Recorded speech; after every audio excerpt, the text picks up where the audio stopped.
আজকে আমাদের রান্নার গ্যাস শেষ, তো রাতে তো আর রান্না করা যাবে না, কোথায় খাওয়া দাওয়া হবে কি জানে। হ্যালো বেবিস, কে হালে? আজ আছে এক্সামের লাস্ট ডেট। কাল দুটো এক্সাম হয়েছে, ফিজিক্স আর ম্যাথ, আর আজকে একটা এক্সাম দিলাম, কমিউনিকেশন ইংলিশ। এক্সাম দিয়ে বাইরে এসে দেখছি বিশাল ভিড়, একের পর এক দাঁড়িয়ে আছে। তারপর বুঝতে পারলাম তুমুল বৃষ্টি হচ্ছে বাইরে, তাই সকলে এখানে আটকে গেছে। এর তো কোনো কাজ নেই, এর কাজ হচ্ছে এটাই। সব গ্রুপে দেখবে এমন একজন থাকে যে সকলকে এন্টারটেনমেন্ট দেয়, তো আমাদের গ্রুপে জিৎ সেই ব্যক্তি। শেষমেশ বৃষ্টি একটু কমেছে, কিছুক্ষণ হাঁটা পরে দেখছি আবার বৃষ্টি এসছে, তো একটা ছাতার মধ্যে চারজন এইভাবে যাচ্ছি। এইভাবে ইমপ্রেশনে পৌঁছালাম, এসে এখানে আবার শুরু।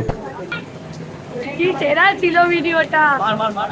মুখ করে ভিডিও কি ছাড়ি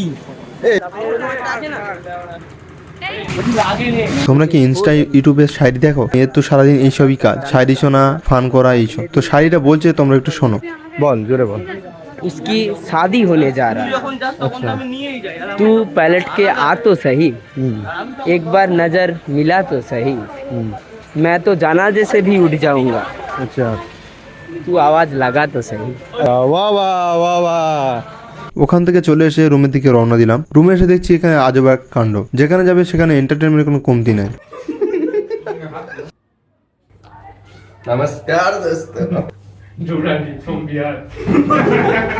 তারপর সন্ধ্যায় বের হলাম অল্প টিফিন করার জন্য। তো প্রথমে কেকার মন থেকে একটা স্যান্ডউইচ, তারপর ওয়্যারলেস মোড় থেকে চা, আর গ্যাস তো শেষ, রাতে বাইরে থেকে খাওয়া দাওয়া করবো। তো রকিদার হোটেলে চলে এলাম। এখানে এসে রাতে খাবারটা খেলাম। রাতে খাওয়া দাওয়া তো হয়েই গেল, বাট কাল থেকে কি হবে ওটাই এখন দেখার ব্যাপার।